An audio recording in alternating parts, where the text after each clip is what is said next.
Good evening, folks, and a very, very warm welcome to you. Thank you for joining us here on the Geelong Region Soccer Show podcast. My name is Tonchi Prusak, and I am your host for the next 60 minutes or so. We've got a jam-packed show tonight. It's our second episode for the year. In total, 178 episodes. If you didn't join us last week, well, we said that later this year, around about September, early September possibly, if all goes according to plan, we will be hitting our 200th episode, and boy, will that be an incredible achievement if we can manage to do that. It's big, as we said, huge show coming up tonight. We've got three fantastic guests. Steve DeCunto, he's the coach of the Lara United senior women's team. And yesterday was International Women's Day. So to all the females involved in our wonderful game, happy International Women's Day. He'll be speaking about a challenge that he set himself and his team, 86K for cancer, running 86 kilometres and raising money in for research into childhood cancer. And unfortunately, at the moment, there's quite a few members of our Geelong community that have been touched by cancer, and particularly there at Lara United as well, Football Club. We'll also be speaking to Josh Murray. He's the coordinator of the All Abilities program at Football Club Leopold, FC Leopold. And they've got a new All Abilities program starting this week, as has North Geelong Warriors Football Club also this weekend as well. And we'll also be speaking to the Geelong Rep Team's coordinator, that is the Geelong Junior Reps team at Football Victoria Geelong, Tyler Stavanuta, who will also be joining us. And this year, 2026, as we know, the Geelong region will be hosting the Victorian Junior Country Championships in June. But the Rep teams, not only will it be a record contingent this year, but they've also expanded the scope, and they will be participating in 3 different tournaments. So we'll hear a little bit more about that from Tyler later in the show. So as we said, huge show. So a big thank you to all of our business advertising sponsors, Curva Coaching, Access Geelong Hire, Harcourts North Geelong, and Australian Aus Sports Line Marking as well. Big thank you to all of those. We're going to take a very short break. We're going to take a first commercial break, and then after that, we'll return with our news desk for tonight. Folks, don't go away. It is the Geelong Region Soccer Show podcast that you are watching.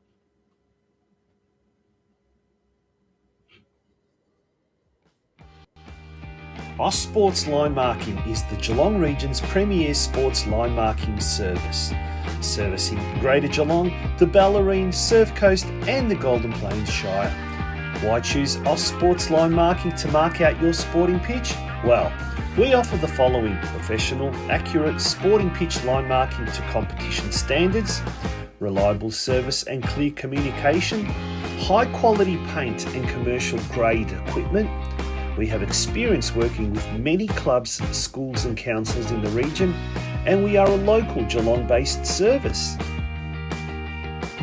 Book now and prepare your sporting field professionally and cost-effectively ahead of the coming 2026 winter season.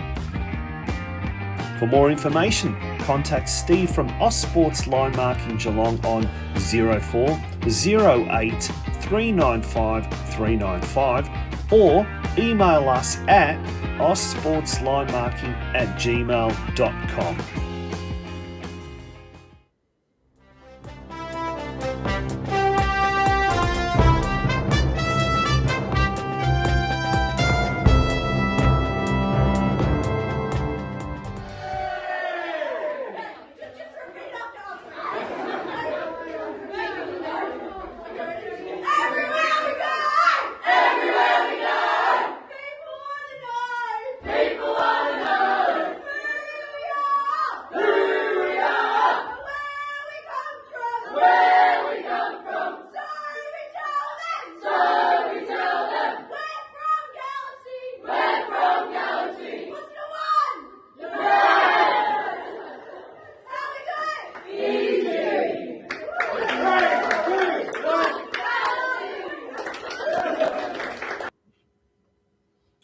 Welcome to the news desk, and yes, that was the jubilant scenes in the Geelong Galaxy United dressing rooms yesterday evening at Myers Reserve after their first round win. And let's have a look at the scoreboard.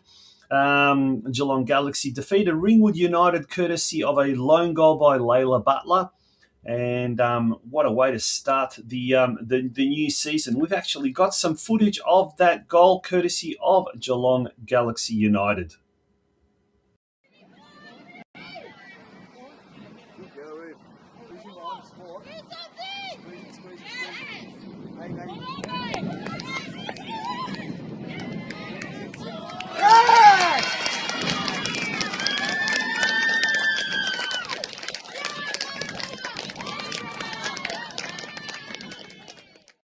As we said, a good first up win there by Galaxy, by courtesy of Layla Butler.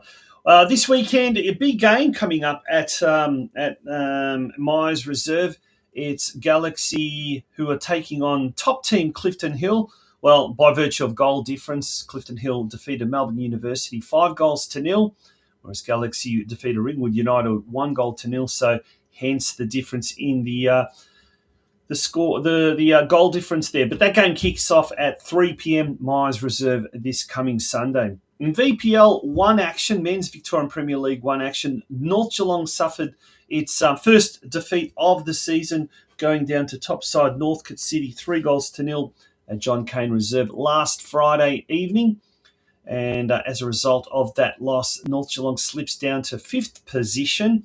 And their second spot has been taken now by Manningham United, who interestingly are the Warriors' opponents this Saturday at Alco Park, with kickoff kicking at 5 p.m.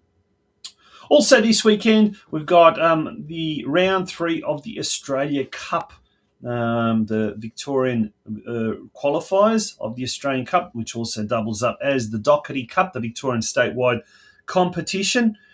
And we've got Brimbank Stallions hosting Karaya at 3 p.m. at Club Italia Sporting Centre there in Brimbank. At 3 p.m, Deakin Ducks host Westvale Olympic. I think they're a State 1 side, if I'm not mistaken, Westvale Olympic. So it's going to be a tough ask for the Deakin Ducks, but they will host Olympic at their Warm Ponds campus, at the Deakin University Warm Ponds campus. Kick off there at 3 p.m. Surf Coast taking on Old St Kevin's at New Flow Stadium at Banyul Warri Reserve. That game is at 5 p.m. And what a big game that's going to be at Stead Park, or Winslow Park as it is known.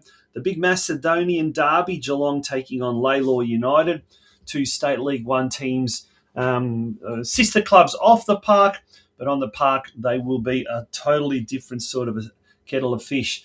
It's going to be a big challenge, a big game that, and 6 p.m. So certainly some good football coming up this weekend in Geelong, both on Saturday and on Sunday as well. Now, speaking of Geelong Soccer Club, as far as the junior boys are concerned, or the Youth Premier League boys, it's official. Geelong have overtaken North Geelong Warriors as the top-ranked junior boys team if we go by performances on the field. That is the championship ladder for the Boys Youth Premier League 2. And as we can see, Geelong are in 9th position. The Warriors are in 11th position. And how it is calculated, it's basically an accumulative scoreboard, or an aggregate scoreboard of all the games that the teams play, from the 13s, the 14s, the 15s, the 16s, and the 18s. At season's end, the top 2, I believe, will get promoted into Division 1, or it could even be the top 3. And then the bottom 2 get relegated to State League, Premier League 1, State League, however it's called. But at the moment, Geelong are just ahead of North Geelong by a few points there. If we go through the ladder positions, actually we'll bring that ladder back up. So if we go look at the under 13s, Geelong are in 4th position, North Geelong in 5th. The under 14s, Geelong are in 9th position. The under 15, the North Geelong are in second last, or 15th. Under 15s, Geelong is in 8th, North Geelong in 15th. In the under 16th, both teams are very, very similar. The Geelong team is in 11th position, North Geelong in 12th. And then in the under 18s, Geelong is in 11th spot, whereas North Geelong is in 3rd position. Over with the women's, the Geelong Galaxy, they play in the Victorian Youth Premier League girls competition. There's only one division there of 16 teams. And so far, the Galaxy are doing very, very well, incredibly well, in fact. The under 13s are in 2nd spot. The under 15s are in 5th spot. And the under 17s in 3rd position on the competition standings. Now, remember, that is the 16-team competition. Melbourne Victory and Melbourne Victory and Melbourne City have entered teams in the competition this year. Now, last week, Football Victoria delivered a football spectacle in the Queen's Hall of the Victorian State Parliament, and that was last Wednesday, as part of a series of events to formally launch the Level the Playing Field campaign.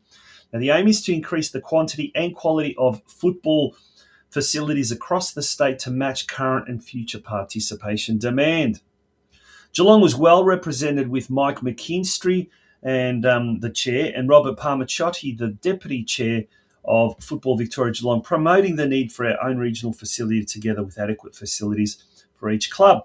There was also the usual strong support from Dan Burrell. He's there on the far left-hand side, the CEO of Football Victoria. Local state MP for the electorate of Lara, Ella George. The newly appointed Deputy Mayor, Eddie Contell, second from the right. And Lachlan Cole, the head of Government Relations and Strategy from Football Victoria. He's on the far right. Now, if you want to make a difference, have your voice heard as we call on the government to commit new investment and resources to help football in Geelong and Victoria grow.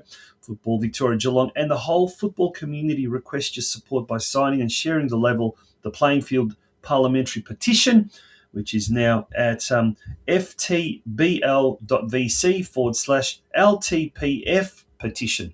But if you go to Football Victoria's website, all the details are there as well, and you'll be able to see all of that information there as well. Okay, we're going to take a short break. When we return, we'll be catching up with our first guest for tonight, Steve DeCunto, coach of the Lara United senior women's team. After that, we'll be catching up with Josh Murray, who's the coordinator of the All Abilities program, which is starting this weekend at FC Leopold. And last but not least, we're then going to catch up with the Geelong Junior Rep Teams coordinator at Football Victoria Geelong, Tyler Stavenuta. Don't go away, folks. It's the Geelong Region Soccer Show podcast that you are watching.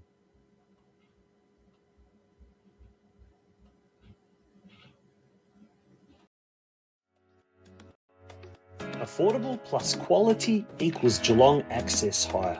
At Geelong Access Hire, we have an extensive range of machines available. Our experienced team is ready to guide you through the selection process. Whether you need a boom lift for high-reach tasks, a scissor lift for narrow spaces, or a forklift for heavy lifting, we will assess your project requirements and recommend the most suitable machine.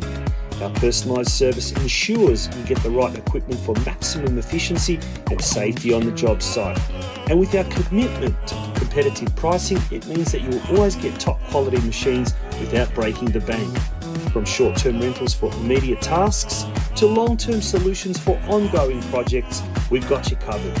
For a free quote or for more information, contact us on 03 4241 2463 or visit our website at geelongaccesshire.com.au. Geelong Access Hire is proudly locally owned and operated and a huge supporter of the local football community here in Geelong.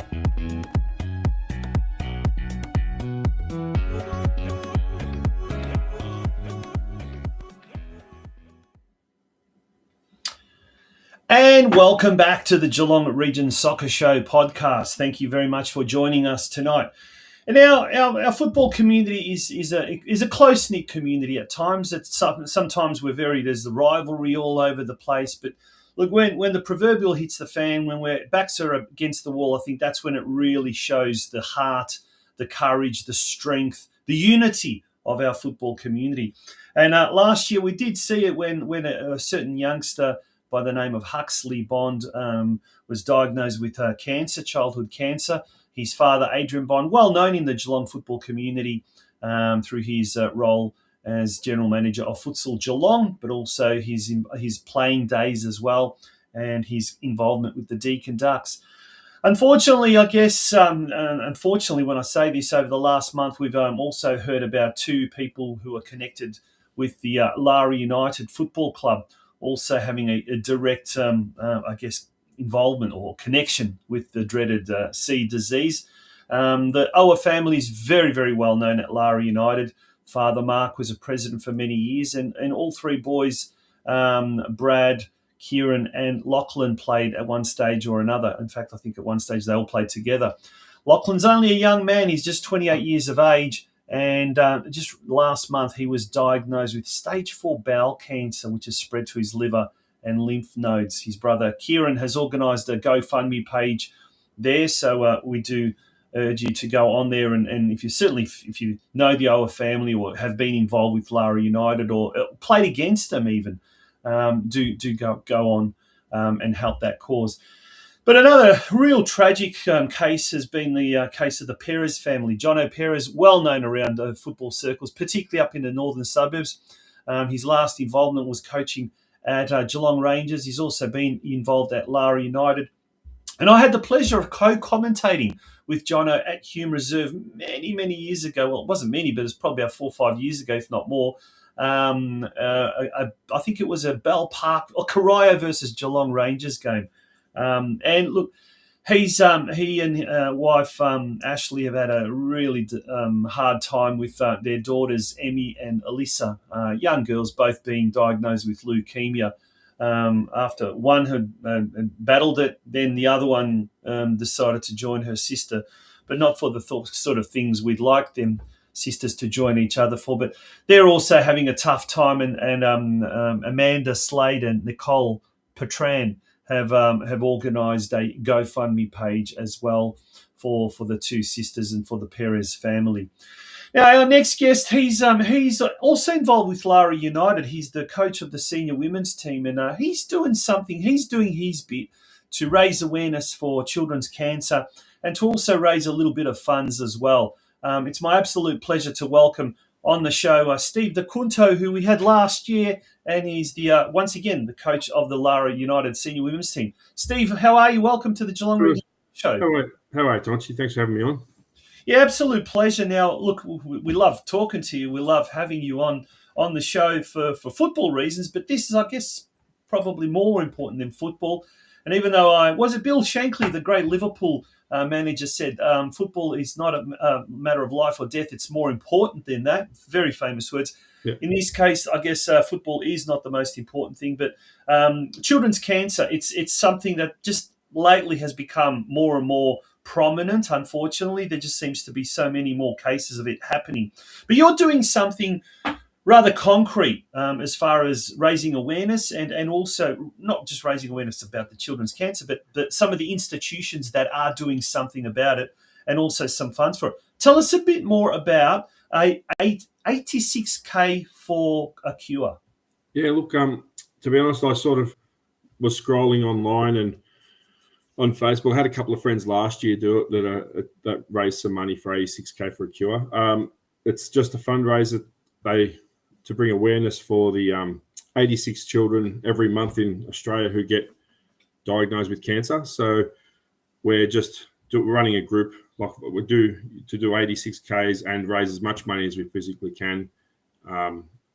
So I've got my personal self. I'm fundraising as well as a group of women from the Lara United team, about 10 or 12 of us, who are just raising as much money as we can, and every little bit helps, obviously. So we thought we'd do it as a bit of a group. We'll raise some awareness, raise some money, and get a little bit more fitness in before the start of the season. So it's a bit of a no-brainer.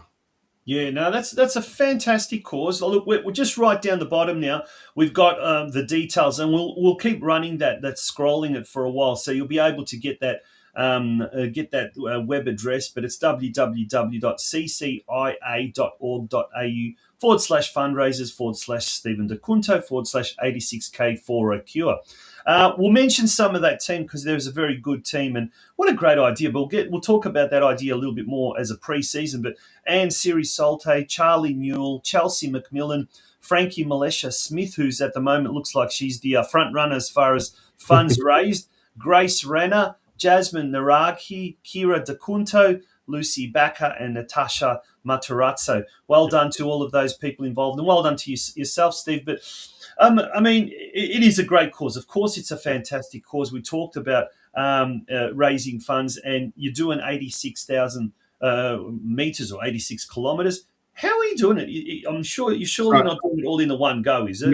No. So it's over a month. You're either walking, running, however you choose. So it's outside of our training. So it's nothing to do with our training. I sort of brought it up as a bit of a challenge for me because 5-6 years ago I had a stroke, and I don't think I've even done 86 kilometers in 5 or 6 years of walking outside, like fitness walking, because I haven't been able to. So I thought I'll push myself.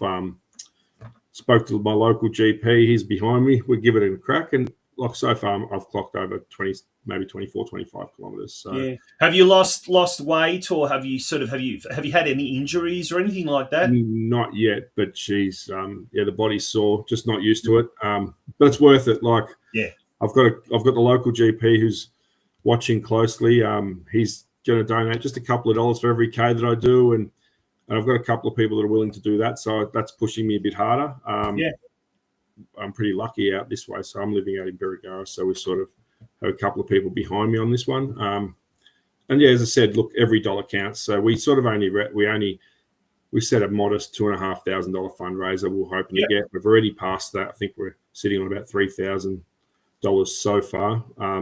So it's been really good. We've ticked off that box now. We've just got to clock in the Ks. So yeah, well, let's try and double that, folks. So there's down the bottom there's the ticker with all of those details. But 86K for a cure. There's a specific reason why they mention 86. Apparently every month, now this is staggering, every month 86 children are diagnosed with cancer.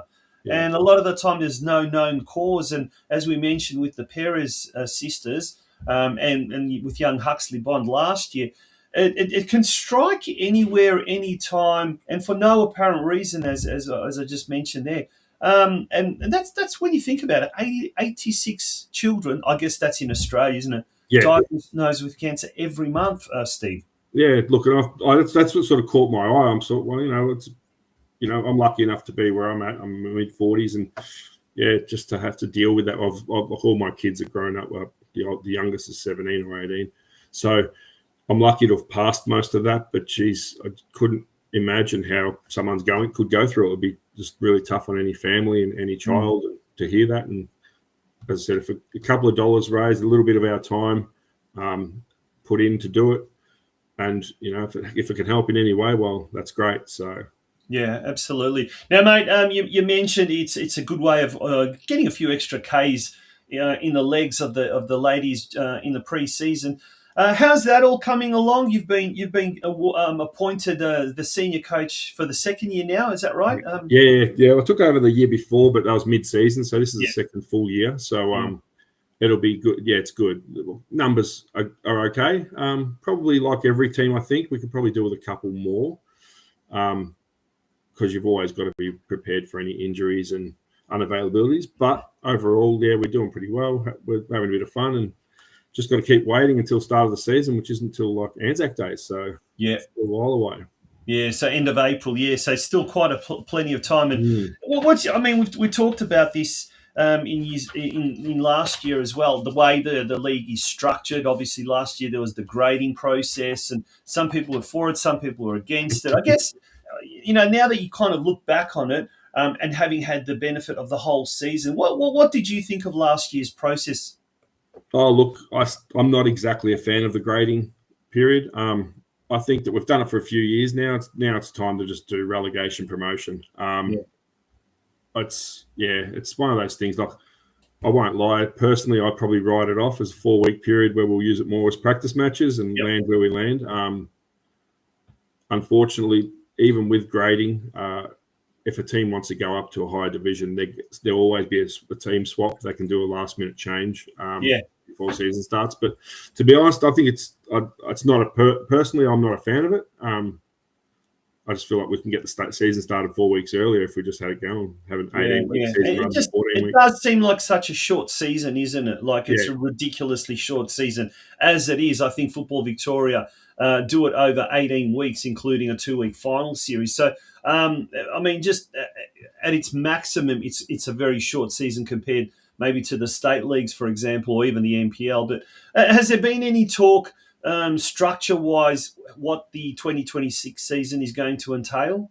I think it's 14 weeks after our 4 weeks of grading. So it's pretty much status quo from what last year was. Yeah, pretty much the same thing. And as I said, I'd like the 18 weeks, and it gives you that chance to sort of, those extra few weeks always help. But it is what it is. We're just got to do what we can do, and we'll see how we go, I guess. Yeah, absolutely. What do the ladies think? What do the women think? Definitely not a fan. No, definitely not a fan. Yep. I know the girls in my team are definitely not a fan of grading. Like, we know if we're a Division 1 side at the moment. Obviously, teams do lose players, and there's situations where teams might put in state league teams, and then there's certain circumstances. I'm sure that can be sorted, but if a team happens to win a grand final in a lower division, well, they should be going up, or if they come first on the ladder. And we know our place. We know we're Division 1. We just feel like actually last year we didn't even qualify Division 1, and we still made the semi-finals. So we'd only played two games. We had a bye in the middle of our grading, and we technically didn't qualify, but still ended up making Division 1 and losing to the champions 2-1 in the semi-final. Like, we're always competitive with Surf Coast, and so it was really didn't. We could have, if we would have gone down to Division 2 and done what they'd said, and due to grading, it would have probably been a bit of a schmozzle playing in Div 2. So and you don't want to be a Division 2 playing a Div 1 team that's been relegated because they've played 3. You could come up against 3 really good sides, have 3 bad weeks or 4 bad weeks, and qualify Division 2, and it's not really fair on the teams that are just one team clubs that are struggling for numbers, and they don't want to come up against a Division 1 team. Absolutely. I've been on that end of the spectrum too. And I think what it does is it just knocks the confidence, and I think we saw that. Was it with Armstrong United or FC Leopold, or I can't remember who the team was that was getting hammered, and the following year they could only manage one team, if I'm not mistaken. So the reality was we played one team in a practice match in a grading game last year and won 12-0, and you sort of had no. I wouldn't let a team get over 10 goals. Like, I'd try and hold them back. I think it's just not right for the greater good of the game. But when you get told during grading, if you need to qualify to make it, you sort of got no choice but to put your. That's right. It was a case of could have come down to goal difference. Yeah. And it was there was like 2 teams that were, definitely Division 1 material, but or 3 teams and only 2 could qualify, or something along those lines. Yeah, I do remember that now. Yeah, so, realistically, at the moment, there's probably 6 teams that can qualify Div 1, no questions asked, and a couple that could be either way. But we've got a couple of new teams I've heard coming in. I think pretty sure Geelong Rangers and Karaya Soccer Club have women's teams, so you just don't know what they're going to bring in. And they could be a good enough team to be Division 1. If not Div 2, they've got to start somewhere. So exactly right. Mate, thank you so much for joining us here on the Geelong Region Soccer Show. We always appreciate it. And we'll pop that the trailer just below there. There you go, www.ccia.org.au/fundraisers/Stephen DeCunto/86K for a cure. Yeah, hopefully you'll get, after tonight's appearance, you'll get double the amount. But either way, good luck with the 86,000. What did you say, 25 down? So about another 60 to go. Yeah, look, yeah. So I'm on track. Let's just put it that way. All fingers crossed, all goes well. Easy done. Thanks for that, Good Tonch. stuff, mate. Appreciate it. We do appreciate it. All the very best for season 2026. No worries. Thanks for that. Appreciate it. Stephen DeCunto, the head coach of the Lara United senior women's team. We're going to take a short break. When we return, we're going to continue with tonight's episode of the Geelong Region Soccer Show. It's our second episode and our 8th season. The world is yours. So work hard, and you can have whatever it is you want.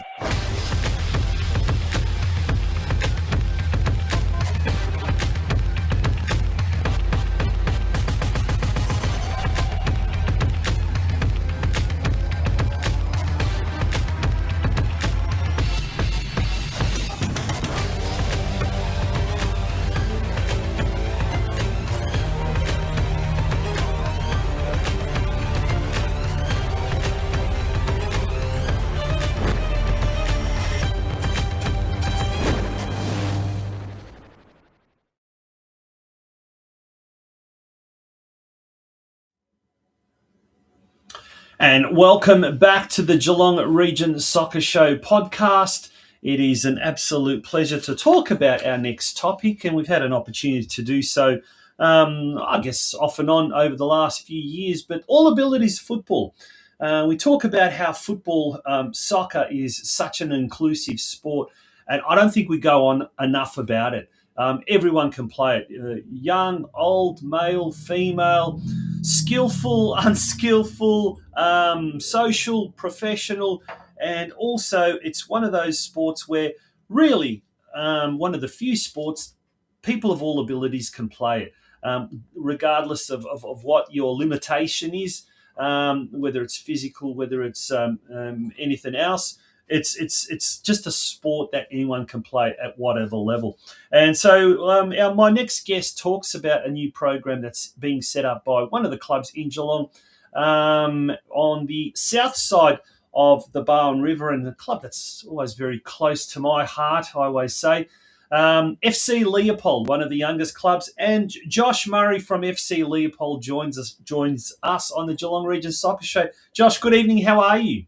Yeah, good, Tonchi. Thanks for having me. Well, thank you for coming on the show. FC Leopold, before we talk about the club, and it's constantly growing, and it just seems to be a club with such a great culture. Speaking of a great culture, one of the programs that your club is offering is an All Abilities program. Mate, well done, and tell us a little bit more about it, and when's it starting? So the program's actually starting next Saturday. Next Saturday morning. We're running for 3 weeks, then taking a week break over the Easter break, and then back for the first week of April. Look, it's a project that's like very near and dear to a lot of people at the club's heart. A lot of the committee, we work in the disability space, so to get the opportunity to do this has just been, it's brilliant. Yeah, well, there's some information there from some of the program, and that's a lot of the stuff there is from the Football Geelong website. An inclusive football program designed for people with disability, delivered in partnership with local clubs. And as you said, working in a lot of people that do work in disability, it adds even more, I guess, rewards to it. We'll mention that. But there has been, thankfully, a lot of over the last few years, maybe the last 10 years. On and off, there's been some programs here and there, and it's great to see FC Leopold also jumping on board, and North Geelong there doing all abilities. Now, I just quickly noticed that North Geelong open all ages, FC Leopold age 6 to 18. So you're focusing on the kids, on the juniors, so to speak. Yeah, focusing on the juniors. In the field I work in, the last few years I've spoken with a lot of families with children. And like these are the opportunities that they want. Like they want to be able to try football, give it a go. And since COVID, there hasn't been a great deal of activities they've been able to do in the football space. Yep. It was the end of last year and said they were looking to get some clinics up and running. We were very, very keen Yeah. Now, if anyone wants to find a little bit more information, they can go on the FC Leopold Facebook page. There's a short interview there, and one of the questions you ask is, why was it important for FC Leopold to partner with Football Geelong to bring this? Really interesting question, really interesting answer. But basically, for those that haven't had a chance to read that interview, what were some of the reasons that you wanted to deliver it? Look, it's football is a game for everyone. Like we all love it. We Yeah. absolutely love it. And there's a lot of kids that just haven't had the chance to give it a go. And last year I did some coaching for another All Abilities clinic, and over that sort of 4 to 6 week block, to see the reaction from the kids that have been wanting to give football a go, and just the way their self-confidence grew and the enjoyment they were getting out of it, and like even their parents on the sidelines, it was just such a good opportunity. And like, it's football is a game for everyone. Like, honestly, everyone should have the chance. Absolutely. Totally agree with you there. What can people expect? What can parents, what can the participants themselves, what can they expect from the FC Leopold program?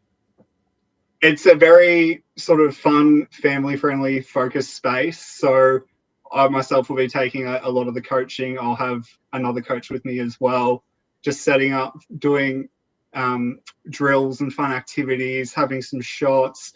It's just going to be really set up and really focused on everyone's individual needs. Yeah, so fun is the central theme there. That's for sure. Fun is Now, the key. yeah, all the programs will be at your home ground at FC Leopold there at Estuary Reserve, and what a fantastic facility that is. That's really come along in leaps and bounds over the years. Yeah, we've been very lucky the last few years. Now we've got the big club rooms all set up. We've got the social space, the canteen. It's a long way from the days when we were basically coming out of a shipping container to play a game. Yeah, and I guess that also adds to the experience, the occasion. Whether it's afterwards or whether it's even during, the parents and the participants can certainly mingle there and just enjoy the experience. The canteen will probably be open, the club rooms as well. So it just adds to that occasion and that sense of belonging that these participants will feel to the club. Absolutely, and that's one of my big goals, is to sort of create that sense that you're part of our FC Leopold family, you're part of our community. And in the future, I'd love to set, one of my goals is to set something up that's a bit more permanent. We can have run throughout the season alongside our other teams and really have those individuals feel like, yeah, they're part of our family. Well, talking to some Football Geelong officials during the week, they said that's the hope of eventually one day actually having almost like a home and away season for some of those participants that want to take that kind of to a competitive level, and how good that would be. But getting back to this one, this program is completely free to register, and you said it's over 3 Saturdays, is that right? Then there's a bit of a break, and then there's going to be some in April as well. Let's go through the details. How can so we're the next 3 Saturdays. Go on, sorry.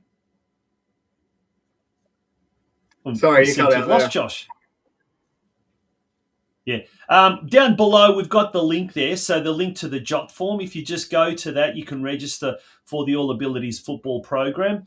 And basically, what are the session times? What are we looking at session times wise?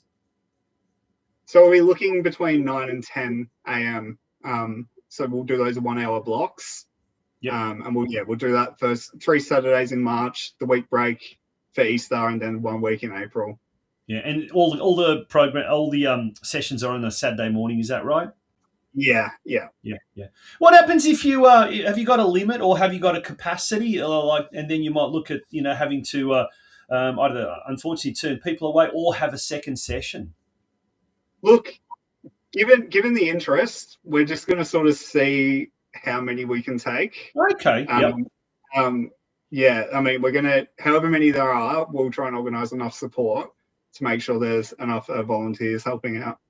Yeah, fantastic. Yeah. All right, let's turn our attention now to FC Leopold. I said it's a club that's quite close to my heart, having been involved in it many, many years ago when I was at Football Victoria. But it's great to see the club coming along leaps and bounds. And look, just following from afar, it really wants to take the next step, particularly at senior level, both at senior men's and senior women's. But it is a growing club. What's the situation like there? Is it a pretty busy time of year this year at the moment, trying to cram all the registrations in and what you're not?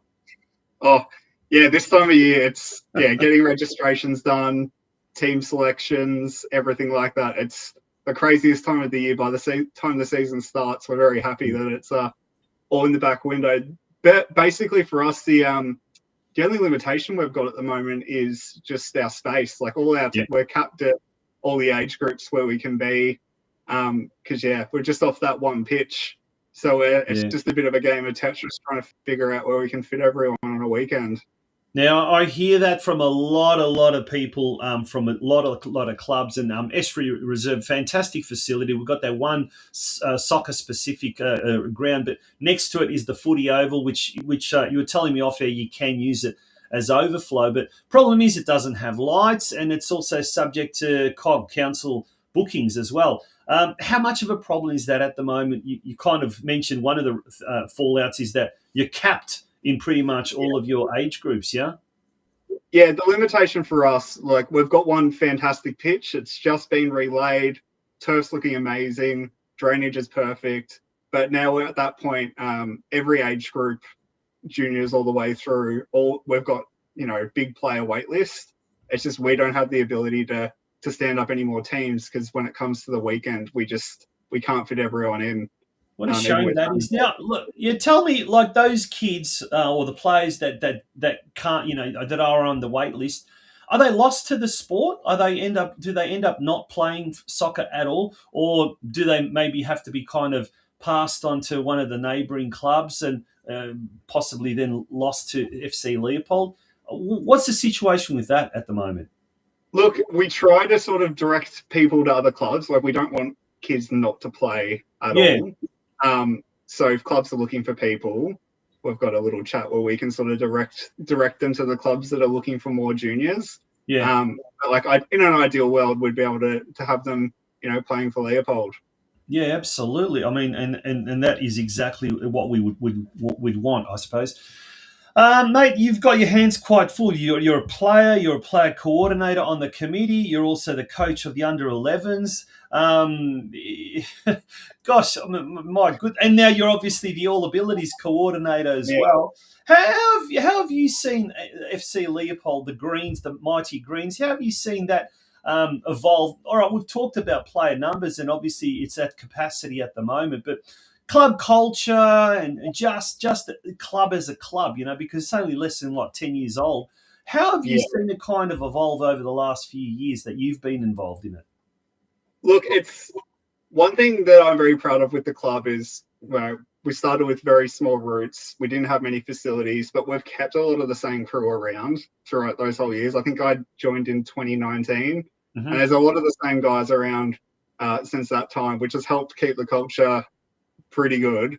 And we've always been quite ambitious as well. Like if we've had the opportunity, men's and women's teams, to push to play that higher division, that's something we've always strived for as well. We've never been afraid to sort of try and throw our weight around a bit and see how we go in those higher divisions. Yeah. Awesome, mate. Well, it's certainly, like I said, it's great to talk to you and get an insight into some of the clubs that we probably otherwise wouldn't have an opportunity to talk to. But good luck with the All Abilities program. Once again, we're going to pop that little ticker there with all the details. If anyone is interested, do fill out that jot form to register for the All Abilities program, and obviously don't leave it to the last minute, because then clubs like FC Leopold, North Geelong, and the other clubs that are involved in it can also plan ahead. And if you as you mentioned, if you don't want to turn anyone back, so if you know well in advance that you're going to need 2 sessions, well, we'll put 2 sessions on, won't we? Awesome. On that note, Josh, thank you very much for joining us on the Geelong Region Soccer Show. Wishing you all the very, very best.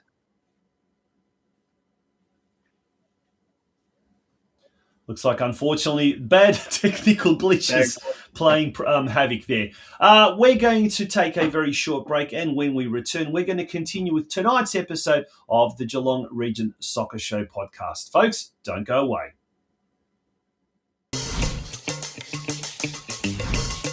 Hi, I'm Joe Gergich. And I'm Helena Fantella. And welcome to our family here at Harcourts.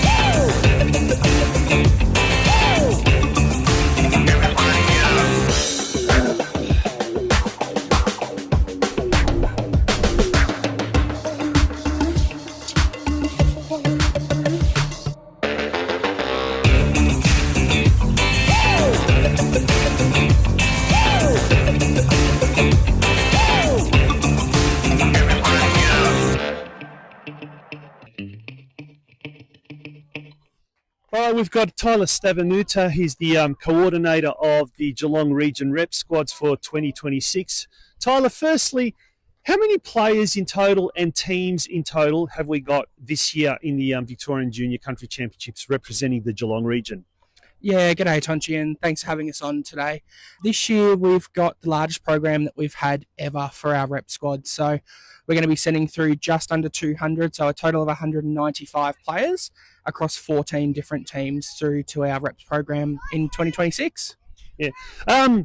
Obviously it's the off season and the process has finalising the teams and the coaches. But first of all, the coaches, obviously, how did you go about it? Because it would have been such a difficult kind of a task, taking into account it is the off season. How'd you go about getting the coaches firstly and then the players? Yeah, look, I think we're really fortunate in Geelong to have a dedicated coaching cohort across all 20 of our clubs that we've got. So the key to that is really we put our expressions of interest out September last year and go from there. And, you know, with 14 teams, we're looking for 28 coaches, and we were fortunate enough to have 53 apply for those roles. So whilst not everyone that applied got a position, we did have a really talented cohort to take through for those coaching roles this year.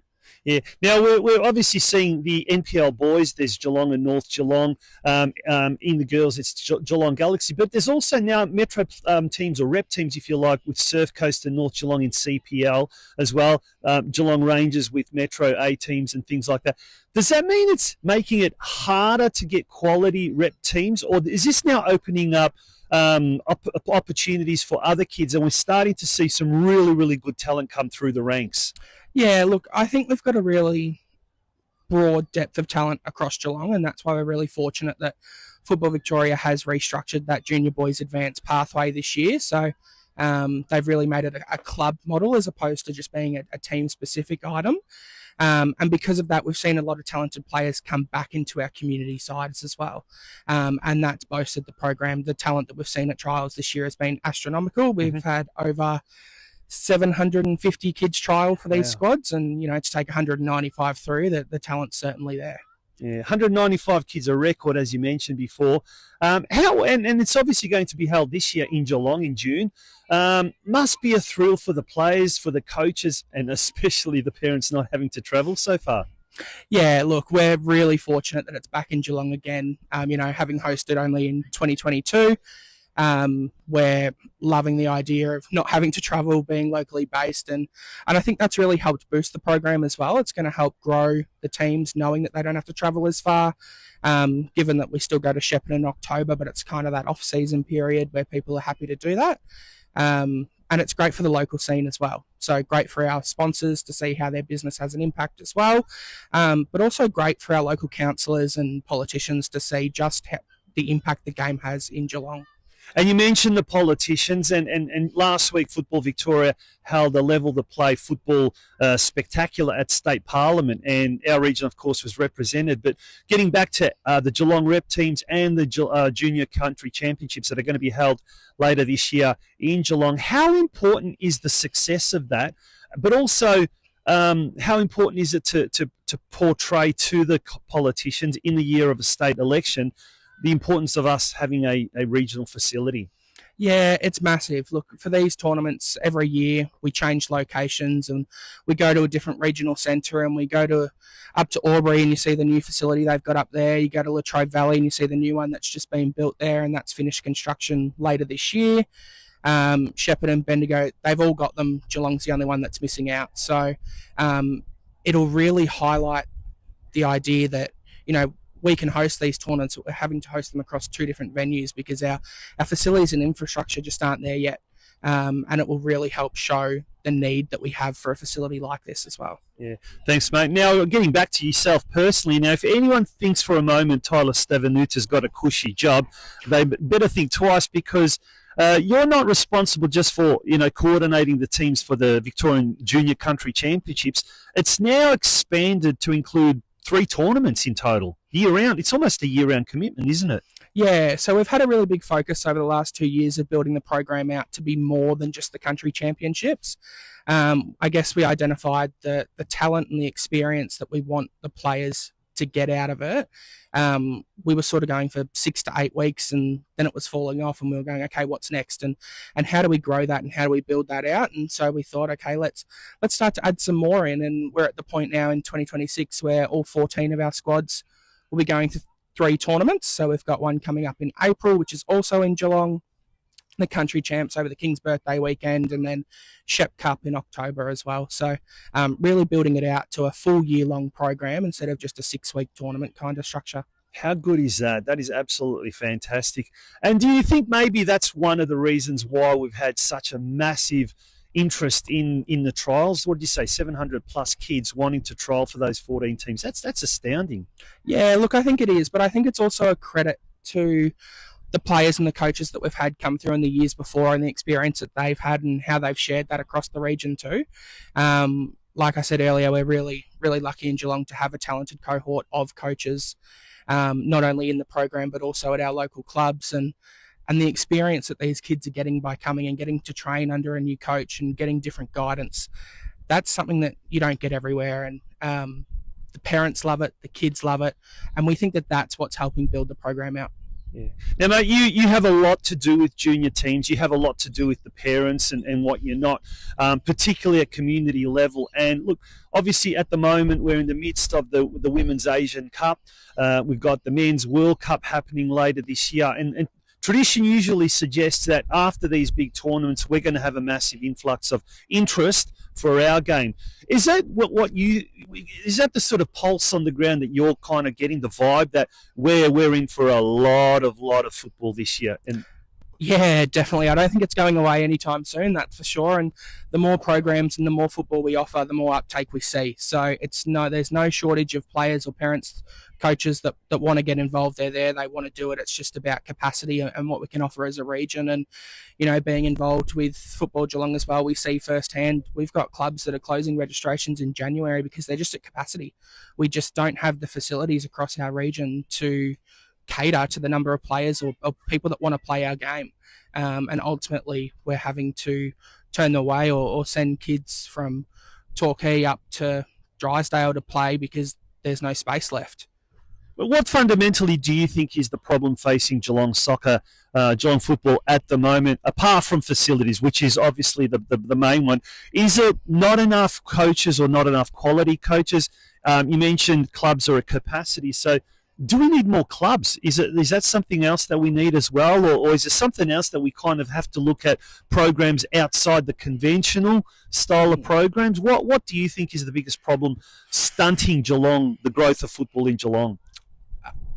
Honestly, I think it's probably volunteers. To be a volunteer at a club is a hard gig. It is tough. You are doing it out of the own goodness of your own heart, for your kids' benefits, that sort of stuff, just to help out. And I guess sometimes the pushback that those volunteers get from both internal and external stakeholders, but the lack of volunteers in our game is probably the biggest gap at the moment. Yeah.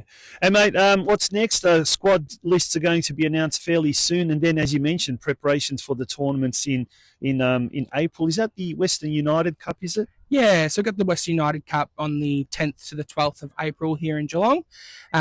We have just finalised all of our squads, so they're all locked in, ready to go, and kids are excited and training started. So we're really looking forward to kicking off a proper training schedule now.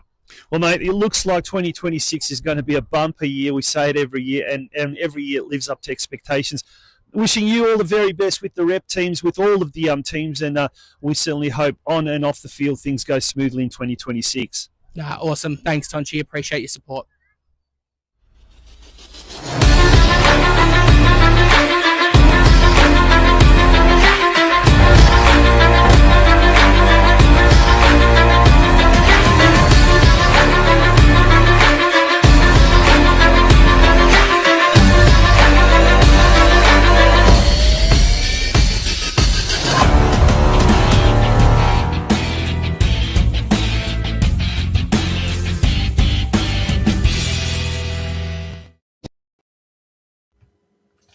And that, folks, brings us to the end of episode 178 of the Geelong Region Soccer Show podcast.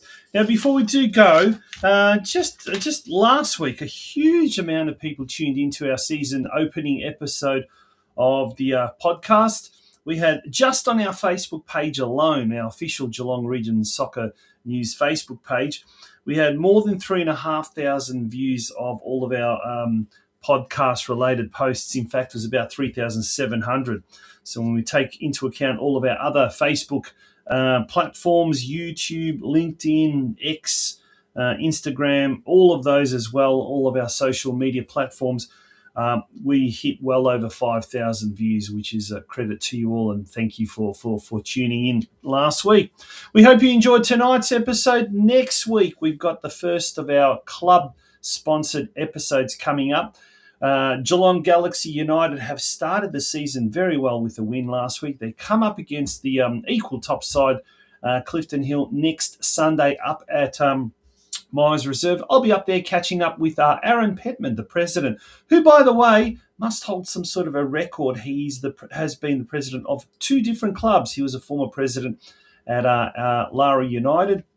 He's now president at Geelong Galaxy United. And also the senior head coach of Galaxy, Jake Butler, was the former head coach of the senior men's team at Geelong Soccer Club as well. So also having the esteemed title of being a coach at 2 different clubs in Geelong.